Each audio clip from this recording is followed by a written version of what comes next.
Hello అండి, I'm doctor Keerthi, fertility expert 49 hospital Vizag branch నుంచి మాట్లాడుతున్నాను. సో చాలామంది పేషెంట్స్ ఏంటంటే ఈ కమెంట్ సెక్షన్లో కొన్ని క్వశ్చన్స్ అడుగుతూ ఉన్నారు. మనం ఈ యూట్యూబ్ సెషన్లో ఆ క్వశ్చన్స్కి కొన్ని వాటికి ఆన్సర్ ఇవ్వడానికి ట్రై చేస్తాను నేను.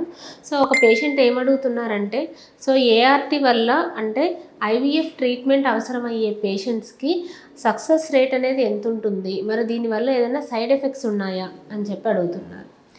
సో యూజువల్గా మనకి ఈ ఐవీఎఫ్ ట్రీట్మెంట్లో మనకు సక్సెస్ రేట్ అనేది రెండు వాటి మీద ఆధారపడి ఉంటుంది. ఒకటి వచ్చి ఎంబ్రియోస్, ఇంకొకటి వచ్చి గర్భాశయం. సో ఎంబ్రియో అండ్ ఎండోమెట్రియం ఈ రెండు ఫ్యాక్టర్స్ మీద ఆధారపడి ఉంటుందన్నమాట సక్సెస్ రేట్. సో యూజువల్గా మనం ట్రాన్స్ఫర్ చేసే ఎంబ్రియోస్, మేమైతే బ్లాస్టోసిస్ట్ ఎంబ్రియోస్ ట్రాన్స్ఫర్ చేస్తున్నాము. సో మీకు యూజువల్గా ట్రాన్స్ఫర్ చేసే ఎంబ్రియోస్ 2 ఎంబ్రియోస్ని ట్రాన్స్ఫర్ చేస్తాము. సో మనకి ఈ 2 ఎంబ్రియోస్ ట్రాన్స్ఫర్ చేసిన తర్వాత సక్సెస్ రేట్ యూజువల్గా అప్ టు 60% ఉంటుందన్నమాట. అండ్ గర్భసంచి లేయర్ కూడా దీని మీద సక్సెస్ రేట్ మీద ఆధారపడి ఉంటుంది. యూజువల్గా మనకి మోర్ దెన్ ఒక 7 mm తర్వాత సక్సెస్ రేట్ అనేది బాగుంటుంది. ట్రిపుల్ లైన్ అంటారు.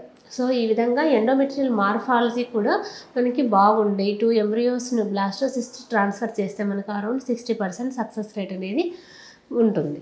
ఇంకా మిగతా సక్సెస్ రేట్కి ఆ క్వాలిటీ ఇష్యూస్, కొన్ని డిసీజెస్లో కూడా ఇంప్లాంటేషన్ అనేది అతుక్కునే కెపాసిటీ తగ్గడము, ఇటువంటివన్నీ మనకి దారి తీస్తాయన్నమాట.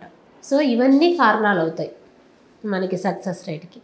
సో ఇంకా ఏమడుగుతున్నారంటే దీనివల్ల ఏమైనా సైడ్ ఎఫెక్ట్స్ అనేవి ఏమైనా ఉన్నాయా?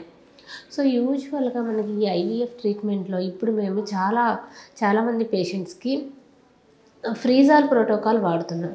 అంటే మీ ఎంబ్రియోస్ని ఒకసారి వచ్చిన తర్వాత ఆ ఎగ్స్ని రిట్రీవ్ చేసి స్పామ్స్తో మిక్స్ చేసి ఎంబ్రియోస్ ఫామ్ అయిన తర్వాత ఆ ఎంబ్రియోస్ని ఫ్రీజ్ చేసి ఆ యూజువల్గా ఫ్రీజ్ చేసిన ఎంబ్రియోస్ని దాని తర్వాత నెక్స్ట్ సైకిల్లో ట్రాన్స్ఫర్ చేస్తున్నాం.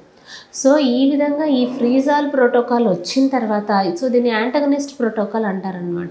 సో ఇది వచ్చిన తర్వాత ఏంటంటే ఇమీడియట్గా ట్రాన్స్ఫర్ చేయడం లేదు కాబట్టి ఎక్కువ ఎగ్స్ వచ్చిన వాళ్ళకి, పీసీఓ పేషెంట్స్కి, ఇటువంటి పేషెంట్స్కి కూడా మనకి ఇలాంటి కాంప్లికేషన్స్, యూజువల్గా ఓహెచ్ఎస్ఎస్ కాంప్లికేషన్స్ ఇలాంటివన్నీ ఇంతకుముందు కాలంలో ఉండేవి ఐవీఎఫ్ ట్రీట్మెంట్ చేయించుకునే వాళ్ళలో.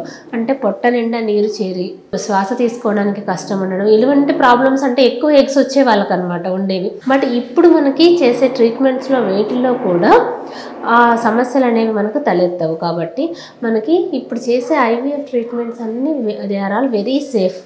సో ఇటువంటి కాంప్లికేషన్స్ ఏవి లేవు. మేము ఇచ్చే ఇంజెక్షన్స్ ద్వారా కానీ, ట్రీట్మెంట్ ద్వారా కానీ, ట్యాబ్లెట్స్లో కానీ మీకు ఎటువంటి సైడ్ ఎఫెక్ట్స్ ఉండే అవకాశం లేదు. Thank you.